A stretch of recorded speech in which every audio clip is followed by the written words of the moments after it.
আলাইকুম, কেমন আছেন সবাই? আশা করি ভালো আছেন।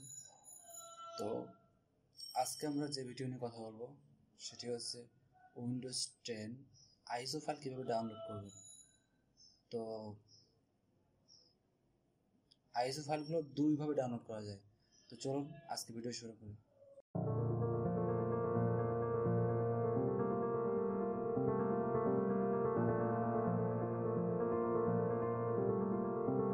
তো প্রথমে যেটি করবেন, গুগল ক্রোম ওপেন করবেন।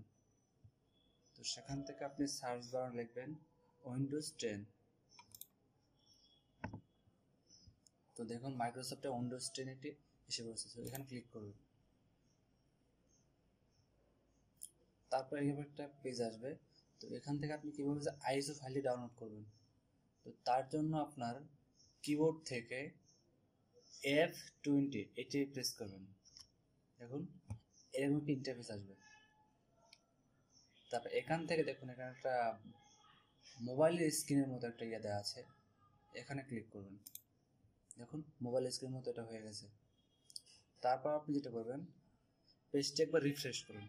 কিবোর্ড থেকে F5 ক্লিক করতে পারেন বা এখান থেকে যেই আপনি পেজে রিফ্রেশ করতে পারেন। দেখুন এরকম একটা ইন্টারফেস চলে আসছে। তারপর আপনি যেটা করবেন, আপনার এটা অফ করে দিন এবং কিবোর্ড থেকে F20টা বাদ দিয়ে দিন। এখন দেখুন এরকম একটা সিলেকশন আসছে। তো এখান থেকে আপনি যেটা দরকার আপনার উইন্ডোজ 10, তারপর আপনি কনফার্ম। এখানে আপনি কোন ভাষাটা সিলেক্ট করতে যাচ্ছেন, এখানে আমরা ইংলিশ দিলাম। এখন কনফার্ম। এখন আপনি কত বিটে ডাউনলোড করবেন, 32 বিট 64 বিট। আমরা এখন 64 বিট, তো আমি 64 বিট ডাউনলোড করছি।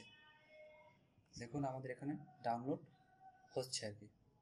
তো চলুন অন্যভাবে কীভাবে ডাউনলোড করা যায় সেটা আপনাদের দেখাচ্ছি। এটা আমরা আপাতত ক্যান্সেল করে দিচ্ছি।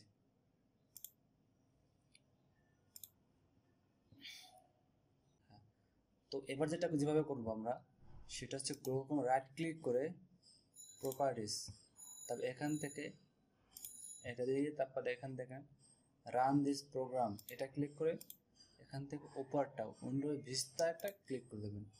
অ্যাপ্লাই করে ওকে তারপর আপনি গুগলটা ওপেন করেন। ওপেন করার পর এখন আপনি লেখেন উইন্ডোজ 10।